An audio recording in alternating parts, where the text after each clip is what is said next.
Hello guys, magluluto po ako ngayon ng pork igado. Umpisa na natin.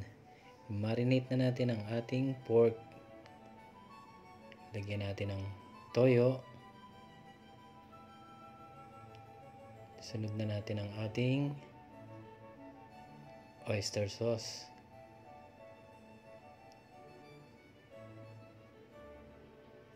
Tapos, sunod na natin ang paminta.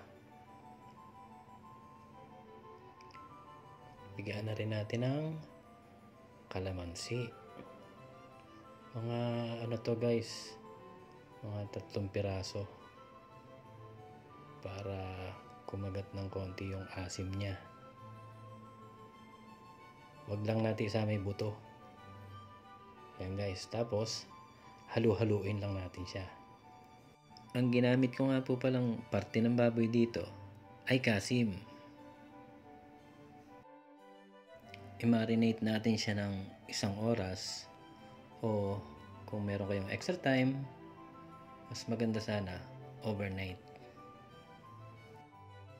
Ito namang pork liver, lagyan natin ng suka para mawala ang lansa niya. Yan, halo-haloin lang natin.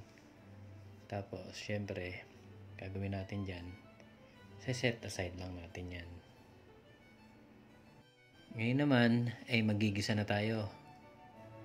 Lagay natin ang annatto seeds para maganda ang kulay ng ating igado.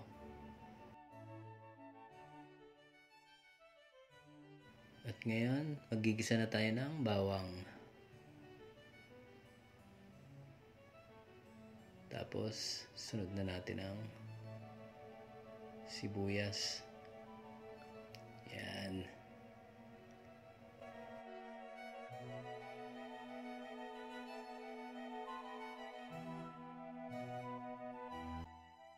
At ngayon naman, ilalagay ko na ang minarinate kong pork. Sangkotsa lang natin siyang mabuti para manuot yung lasa sa karne.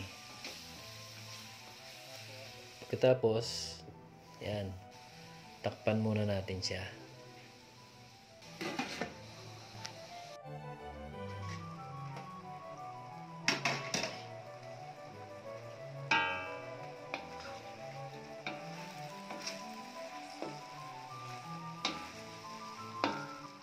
Hindi pa malambot ang karne, kaya lalagyan ko ito ng warm water.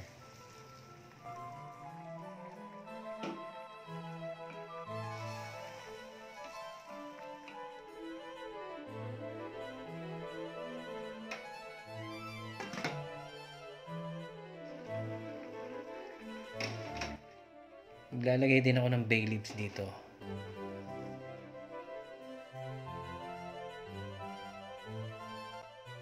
Ayan, malambot na ang ating karne. Sunod na natin ang pork liver.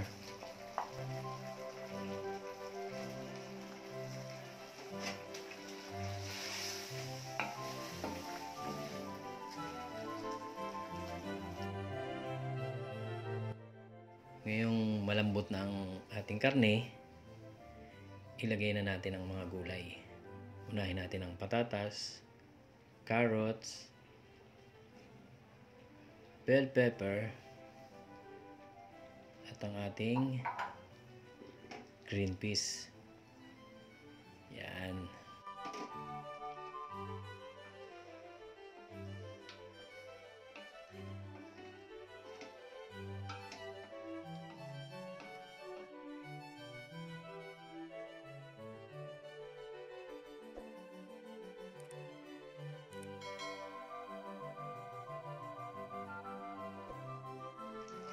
Ayan, luto na po ang ating pork igado.